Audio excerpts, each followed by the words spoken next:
Hello అండి, అందరికీ నమస్తే అండి. ఏపీ రాష్ట్ర వ్యాప్తంగా ఉన్నటువంటి విద్యార్థులకి భారీ శుభవార్త అండి. ప్రతి విద్యార్థికి కూడా మన ఏపీ రాష్ట్ర ప్రభుత్వం అంటే కూటమి ప్రభుత్వం ఎలక్షన్కి ముందే మీ ఇంట్లో ఎంతమంది పిల్లలు ఉంటే అంతమందికి కూడా 15,000 రూపాయలు అనేది వాళ్ళ స్కూల్ ఖర్చులకి వాళ్ళ స్కూల్ ఫీజులకి సంబంధించి వాళ్ళ ఖర్చులు చేసుకోవడానికి ఇస్తామని అయితే గత ప్రభుత్వం అయితే చెప్పడం జరిగింది. సో మనకైతే ప్రభుత్వం వచ్చేసి దాదాపు 1 ఇయర్ కావస్తుంది. మనం త్వరలోనే 1 ఇయర్లోకి అయితే అడుగు పెట్టబోతున్నాం. కానీ ఇంతవరకు కూడా పిల్లలకైతే ఒక్క రూపాయి కూడా డబ్బులు అయితే ఒక్కసారి కూడా ఇవ్వలేదు. సో ఇప్పుడు ఎవరైతే విద్యార్థులు ఉన్నారో వాళ్ళందరికీ కూడా మన కూటమి ప్రభుత్వం తీపి కబురు అయితే అందజేయడం జరిగింది. సో ఈ వీడియో ఎలాంటి అర్హతలు ఉంటే ఏ స్కూళ్ళలో చదివితే డబ్బులు వస్తాయి, ఏ క్లాస్ నుండి చదువుకునే వాళ్ళకి ఈ 15,000 రూపాయలు ఇస్తారు, అట్లాగే కాకుండా ఎంత అటెండెన్స్ పర్సంటేజ్ అనేది ఉండాలి అనేది ఈ వీడియోలో చూద్దాం. అంతేకాకుండా ఎలా అప్లై చేసుకోవాలి, ఇలాంటి పూర్తి వివరాలు అయితే ఈ వీడియోలో నేను క్లియర్గా మీకు ఎక్స్ప్లెయిన్ చేస్తాను. అస్సలు స్కిప్ చేయకుండా చూడండి. అంతేకాకుండా వీడియోని నచ్చినట్లయితే లైక్ కొట్టి ఛానల్ని అయితే సబ్స్క్రైబ్ చేసుకోండి. ఇలాంటి మంచి వీడియోస్ని క్లియర్గా ఎక్స్ప్లెయిన్ చేయడానికి నేనైతే నా వంతు కృషి చేస్తాను.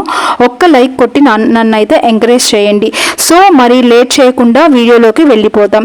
ఏపీ రాష్ట్ర వ్యాప్తంగా ఉన్నటువంటి ప్రజలందరికీ కూడా ప్రజలంటే విద్యార్థులకు మన కూటమి ప్రభుత్వం భారీ శుభవార్త అయితే తెలిపింది. మరీ ముఖ్యంగా కూడా ఏ స్కూళ్ళల్లో వాళ్ళకి ఈ డబ్బులు ఇస్తారు అని చూసుకున్నట్లయితే ఇంగ్లీష్ మీడియం, తెలుగు మీడియం అనే వ్యత్యాసం ఏం లేదండి. English medium hostels, Telugu medium hostels, rich school up and down చేస్తున్నా కానీ ఏం చేస్తున్నా కానీ చదువుకుంటున్న ప్రతి ఒక్కరికి, ప్రతి బిడ్డకి 15,000 రూపాయలు అనేది ఇస్తాము అని ప్రభుత్వం అయితే చెప్పింది. సో అది కూడా నిజమేనండి. రిచ్ స్కూలు, హై స్కూలు, లో స్కూలు అలాంటివి ఏ వ్యత్యాసం కూడా లేదండి. ప్రతి ఒక్కరికి 15,000 రూపాయలు అందజేస్తామని అయితే ప్రభుత్వం అయితే ఈ మాట ఇచ్చిన విషయం మనందరికీ తెలిసిందే. అయితే గత ప్రభుత్వంలో ఏం జరిగిందంటే గత ప్రభుత్వం కూడా 15,000 రూపాయలు అయితే అందజేస్తామని అయితే చెప్పారు. కానీ 13,000 రూపాయలు అనేది ఒకసారి ఇచ్చారు, ఇంకొకసారి 13,500 రూపాయలు ఒకసారి ఇచ్చారు, ఇంకొకసారి వచ్చేసి 14,000 రూపాయలు అయితే ఇవ్వడం జరిగింది.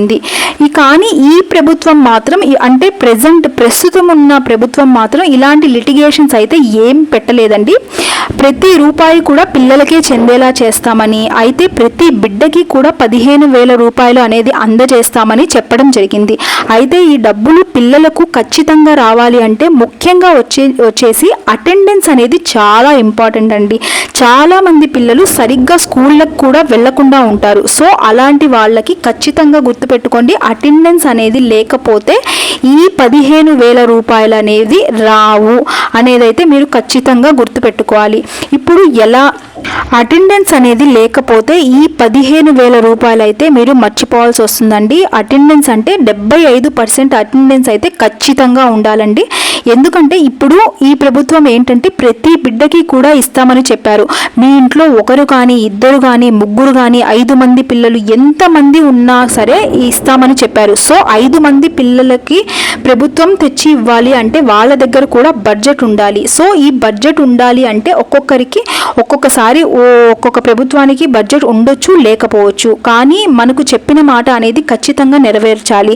సో అటెండెన్స్ అనేది చాలా ఇంపార్టెంట్. ఎందుకంటే ఈ ప్రభుత్వం దగ్గర ఒకవేళ బడ్జెట్ లేకపోతే ఈ అటెండెన్స్ లిటిగేషన్ చెప్పైతే ఈ 15,000 రూపాయలు రాకుండా చేయడానికైతే చాలా ఆస్కారం ఉంది. అందుకే ఎంతమంది పిల్లలకైతే 75% అనేది అటెండెన్స్ అనేది ఉంటుందో అలాంటి వాళ్ళందరికీ కూడా పూర్తిగా 15,000 రూపాయలు ఆ సంవత్సరం, అంటే ప్రతి సంవత్సరం కాదండి, ఆ సంవత్సరం మొత్తం ఇస్తారు. ఒకవేళ 75% అటెండెన్స్ లేకపోతే ఆ సంవత్సరం వరకు అయితే 15,000 రూపాయలు అయితే ఆపేస్తారు.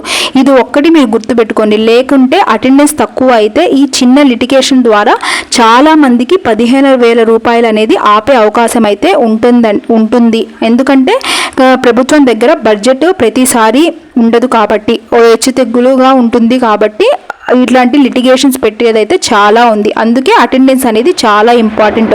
స్కూల్కి అయితే వెళ్ళండి.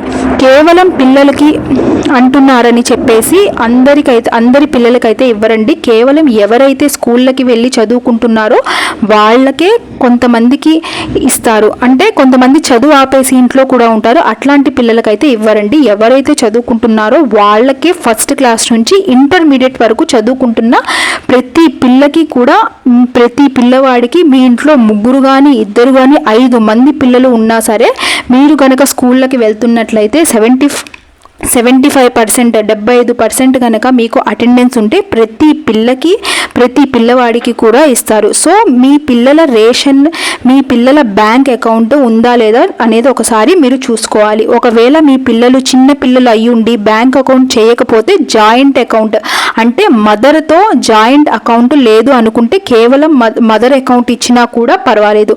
ముఖ్యంగా వచ్చేసి ప్రతి పిల్లకి ఫస్ట్ క్లాస్ నుంచి ఇంటర్మీడియట్ వరకు ప్రతి బిడ్డకి కూడా 15,000 రూపాయలు అనేది ఇస్తారు. సో ప్రతి ఒక్కరు కూడా ఆధార్ కార్డు అనేది చాలా ఇంపార్టెంట్ అండి. ఆధార్ కార్డు ఉంటేనే ఈ డబ్బులు అయితే వస్తాయి. ప్రతి ఒక్కరు కూడా ఆధార్ కార్డు చేపించుకొని ఉండండి. ఆధార్ కార్డు ఉన్న వాళ్ళకు మాత్రమే ఆధార్ కార్డు అప్డేట్ కూడా చేపించుకోండి.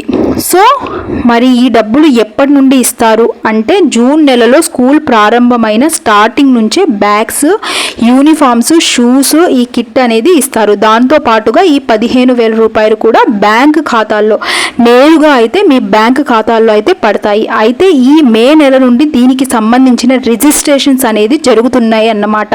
ఈ రిజిస్ట్రేషన్లో ప్రతి ఒక్క బిడ్డకి కూడా ఆధార్ కార్డు అనేది ఉండాలి. తల్లి మదర్ అకౌంట్ అయినా జాయింట్ అకౌంట్ అయినా ఉండాలి. లేకుంటే కొంతమంది పిల్లలకి 10th అయిపోయిన తర్వాత అకౌంట్ అనేది ఓపెన్ చేస్తారు. ఇలా ఉన్నా సరే ఏదో ఒక రకంగా బ్యాంక్ అకౌంట్ అనేది ఉండాలి. ఆధార్ కార్డు కూడా ప్రతి ఒక్కరూ కూడా స్కూల్ ఓపెన్ అయ్యే లోపల ఆధార్ కార్డు అనేది చేపించుకోండి. సో ఇదన్నమాట. ఈ వీడియో కనుక మీకు నచ్చినట్లయితే తప్పకుండా లైక్ చేసి, షేర్ చేసి ఛానల్ని అయితే సబ్స్క్రైబ్ చేసుకోండి. ఒక్క లైక్ కొట్టండి, నాకైతే ఎంకరేజ్మెంట్గా ఉంటుంది.